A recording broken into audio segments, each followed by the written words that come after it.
Welcome to this video in a month of mindfulness, a series of monotangles taught to increase your awareness of here and now with your pen. This is day 6, and I'm going to use a tangle by Lynn Mead, a little tangle called Fassett, with a few organic lines in the last couple of days that have let us go with an intention to try and draw some straighter lines. I often find that I like maze-based tangles that cover an area in a repetitive form. I find them the most useful for refocusing, and tangles, to me, give the ability to draw without making decisions. With deliberate lines in a known pattern to me, it is the easiest way to refocus. This can obviously work with your favourite tangles, because it gives you a comfort. It's like that habit that gives you calm and joy. This little tangle involves some triangle shapes. So if you're using a little hexagon shape like me, you can see we've got some angles to play with. If you're using a different section, size or tile, that's absolutely fine. So I'm just going to use the edges of my tile here to give myself some dots and draw my border. And because it is a hexagon, it's going to be a little bit simpler for me to move it into little triangular shapes. And then lastly, once I've got my string, I just want to find the point that's in the middle of the tile. I might hover my pencil over, just have a play, check it fits with the lines, and pop a little dot in the middle. If it's not perfectly in the centre, it's absolutely fine. Then pick up your pen, and I invite you to start trying to draw some straight lines. From my dot, I'm just going to go to a point on the edge of my section here. I'm going to do it again. I'm going to rotate the tile and do it again.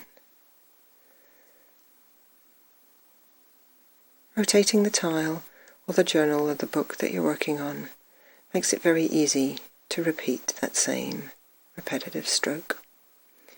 And now I'm going to split each of these triangles into 2. So I'm going to go roughly down the middle. If you find it easier, pop a dot on your line, and then take your pen and look at the dot and head to it. Pop the dot, look at the dot, and move your pen to it.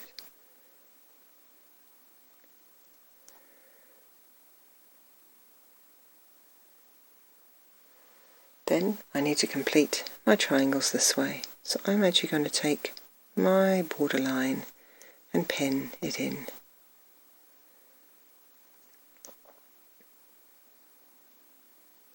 Each of these triangles I'm going to work as a separate mini section. So I'll find my first one. I'm just going to do a simple inner aura. So I'm just going to draw some lines inside the triangle. I'm going to keep them as straight as I can. Once I've done the first one, I'll do a second inner aura. If you've got slightly different shapes and sizes to me, that's okay. If you can fit in 2 inner auras, that will be just perfect.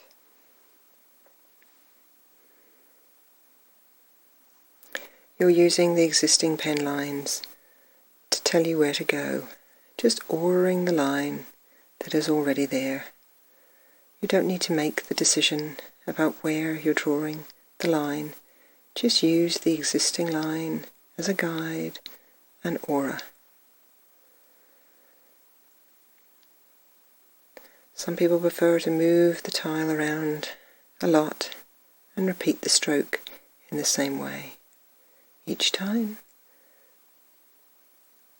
You may find it's easy enough to change your pen direction just a little bit and rotate your tile just a little bit to make it easy on yourself. Each time I'm joining the inner aura to itself, just producing a triangle within the triangle and a triangle within the triangle. I don't need to think about what went before. I don't need to think about what's coming next. I'm just concentrating on that one triangle, that one section that I'm doing at the moment.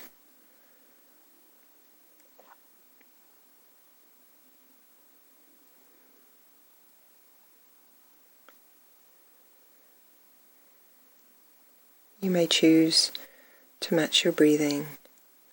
Maybe hold your breath, if you like, as you draw your line, and then exhale.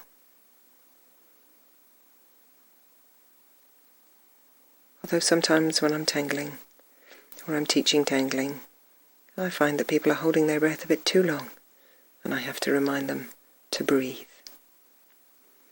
Once you have gone all the way around with your inner auras, we're now just going to take a line that goes from the corner of each of the triangle and joins them up. I tend to find it much easier to go from the inner aura out the way on all of these angles. And this is where you might need to rotate your tile as you slowly go from angle to angle to angle.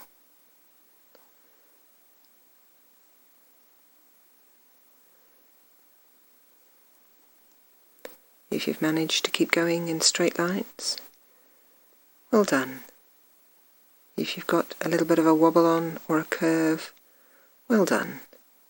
This tangle will still work, just following the same process in each of the triangle sections, until you find yourself back at the beginning.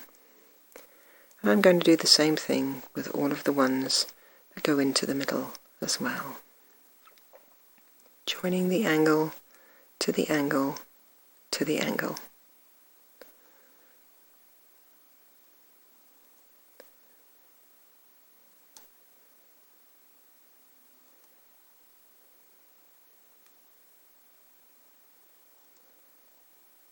Rotate the tile to do the same repetitive stroke until I've got them all tapped in.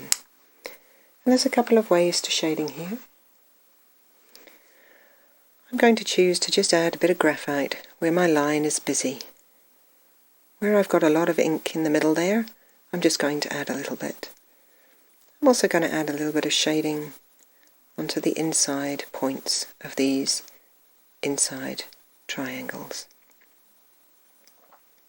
Each time rotating the tile around so I can do the same repetitive stroke, getting the point of my pencil right into the narrowest point on the triangle. Oh, I finished too early.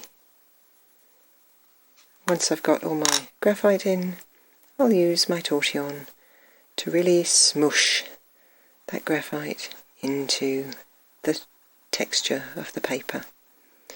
You'll notice I have a lot of graphite in those points, and I'll just gently pull it out using the fine tip of the tortillon. If you have a paper stump, you might find that you need to use a little bit of sandpaper to get the point to come and be fine, to come out and be fine. If you're working with a tortillon, you'll notice I'm holding mine quite flat. You can see the whole tortillon on the camera. I'm not holding it as if it was a normal pencil. Like this, I will just push the point in to the paper into the center of the tortillon if I do. So I'm holding it quite flat and easing the graphite out and around as we go.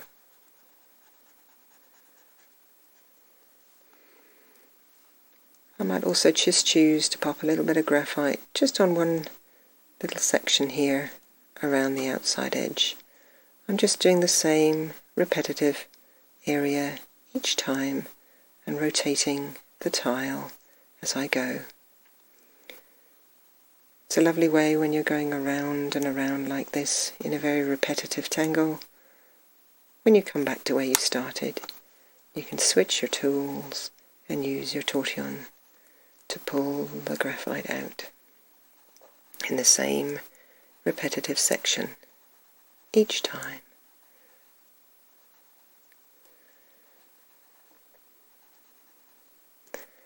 I'm being careful just to pull it out exactly in the area and the space that I want it to go.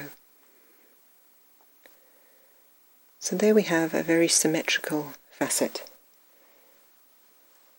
If I just move Day 6 notebooks out to the side, I can show you a couple of other options here. This one, where I've used a little bit of drama, and you can see that my triangles are all different shapes and sizes. They're not equal, but the tangle still works. I've added a little bit of drama into the background to lift it up. And this one here, I know I was talking about straight lines, but what happens if they are all a bit wonky? The tangle still works, still has a beautiful, even, repetitive structure to it. However, there are no straight lines involved. So, whichever way you choose to do today, I hope you have a time to rotate your tile if it's not symmetrical and see if there's a right way up. Otherwise, add your chop